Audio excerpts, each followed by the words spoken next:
But one little thing that's a little funky here worth mentioning.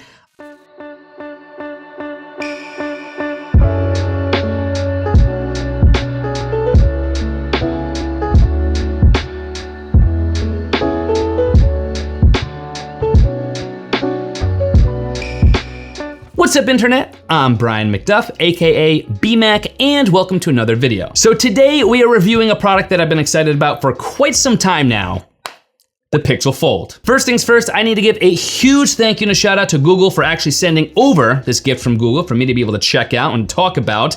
Probably one of the coolest tech gifts I've ever received. So Google, thank you, I appreciate you. But let's start things out by diving right into it and talking about what's probably the most prominent feature of the Pixel Fold, the design, and how things look and feel when you're using the device in your everyday life. So yes, the Pixel Fold folds, and it does so through a foldable 7.6-inch OLED main display on the inside and a 5.8-inch OLED front display on the outside. At the time of its launch, the Pixel Fold was actually the thinnest foldable on the market, with a thickness of just about half an inch when folded and a thinness of just about a quarter of an inch when unfolded. Taking that a step further, the Pixel Fold does also maintain a nice symmetry design with some beautiful embellishments throughout to really make it a pretty foldable. I'm personally a huge fan of the beautiful aluminum finish sides. You do have a physical fingerprint scanner in the power button, alongside face unlocking on both displays, by the way. You have Gorilla Glass Victus on the front and back glass, with a very sharp matte finish on the back, I may add. And of course, all this completed with a polished hinge that holds the entire ensemble together. You are also getting a water resistance rating here with an IPX8 water resistance, so if you happen to splash a little water or spill a water onto your Pixel Fold, you'll be okay. However, with it being an IPX8 rating, you don't have any kind of dust resistance, which probably has to do with the actual hinge mechanism, so keep that in mind. But this does bring me to a question I know everyone's probably asking right now. How is the Pixel Fold hinge? Is it stiff? Is it loose? Will it break easily? What's up with the Pixel Fold hinge? The short answer here is that the Pixel Fold hinge is great. It's strong. I haven't noticed over the last couple of weeks of use any kind of breaking down or loosening. The hinge works exactly as it's supposed to work. And I love how when you have the Pixel Fold actually folded, it folds down in such a way where there's really no gap in between those two sides of the folded main display. Really well done here by Google. But one little thing that's a little funky here worth mentioning, I have noticed, at least on my Pixel, that the unfolding experience takes a little extra flex to fully open the Pixel Fold. In other words, I've noticed that if I open up my Pixel Fold all the way until I feel that hinge catch and I feel like it's fully opened, there is an ever so slight acute angle that is maintained here unless you give it that last little extension, that last little flex to fully open it up and get a fully flat main display. Just something to be wary of, and don't get me wrong, I'd much prefer a stronger hinge that requires me to flex it open a little bit more than have a loose hinge this thing is flopping all around. But with a fold, of course, is going to come a main display crease, so what's that crease looking like? Is it good? Is it bad? What's the situation? I will go on the record and say that the crease on the Pixel Fold when it's fully opened is pretty much completely unnoticeable,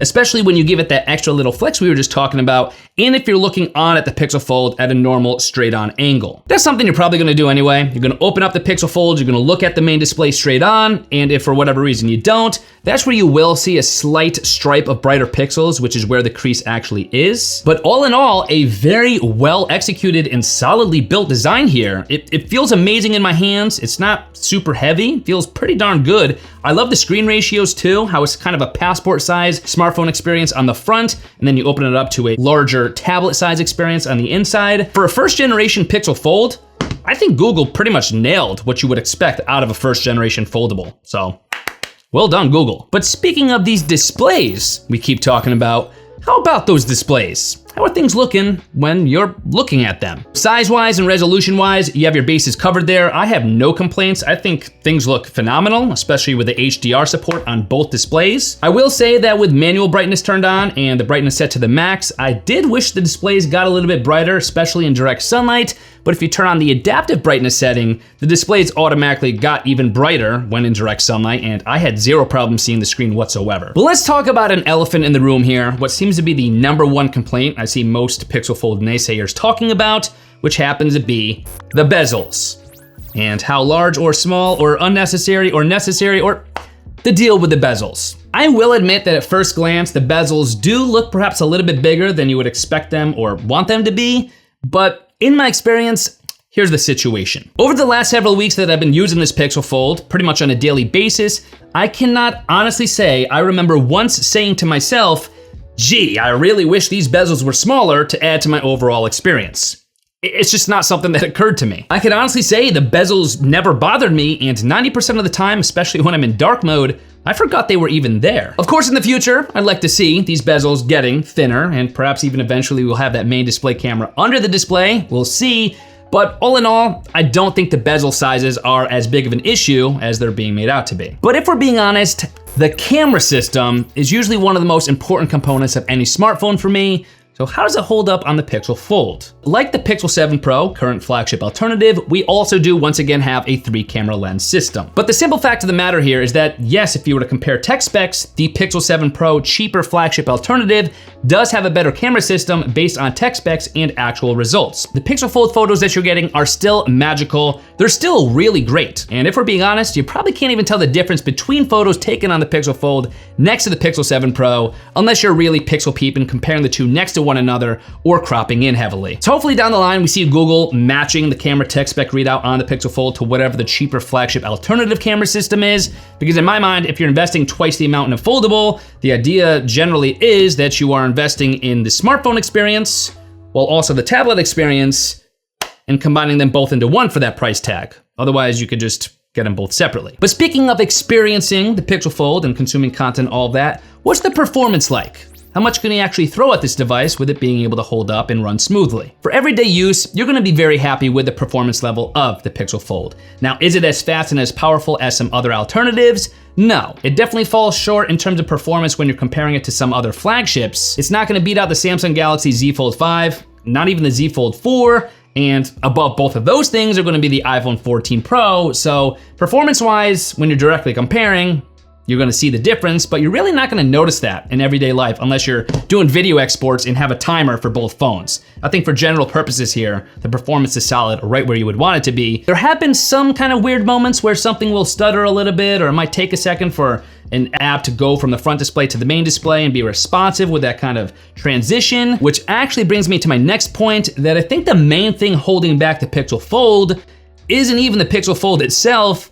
but the app support for foldables. With foldables and the Pixel Fold in particular, you're probably gonna come across dozens of apps that are not optimized for use on that larger main display of a foldable, and you're gonna have some weird kind of transition issues or just overall UI issues when using the app with the main display. Little pro tip, by the way, I've actually found that downloading some of the web apps versions of apps as opposed to the Google Play Store apps is a nice little workaround. There seems to be some better support there with web apps as opposed to native apps, so that's something you could try, but hopefully in the future, because of the still somewhat limitations you have with web apps, we get native apps fully supported so that using these apps on a foldable is something you don't even think about. But all of this is only as good as the battery life. So how long can you actually expect the Pixel Fold to last for? Now this is a hard one to accurately measure here because there's so many variables that go into it, but I'd say in general, you could expect a screen on time of probably an average of around 5 hours. The Pixel Fold has a very respectable 4,800 milliampere hour battery capacity. You could charge it from 0 to 50% in just around 30 minutes.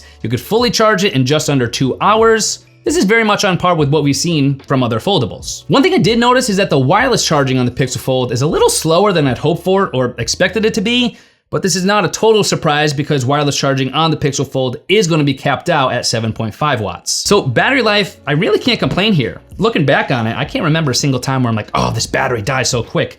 That hasn't been the case, and things are probably gonna get even better in the future with additional Android OS updates. But with all this having been said, here are my final thoughts on the Pixel Fold and what I think about the device as a whole. All in all, I really didn't expect this first attempt at a foldable from Google to be as great as it is. I think Google made a statement here, and it's an impressive and positive one. No, the Pixel Fold is not perfect, but I think for most typical use case scenarios, you're not even gonna notice the few shortcomings that it has, and really throughout, it is a solid all-around foldable offering in a first-generation foldable from Google. You just get that camera band flush with the back of the device, maybe narrow down those bezels, implement a flagship matched camera system, and perhaps a little bit better battery and performance, and you have yourself one heck of a foldable that's right up there with the others. But for now, if you want to try out the Pixel Fold for yourself, or if you want to see the latest deals, prices, and information on it, of course, you could always head to my affiliate link, bmac.link/pixelfold, or of course, there's always gonna be a clickable link in the video description box below as well, so check that out. In the meantime, I gotta go finish this Lord of the Rings trilogy. I've actually been doing that on the Pixel Fold a lot more than I thought I'd be doing.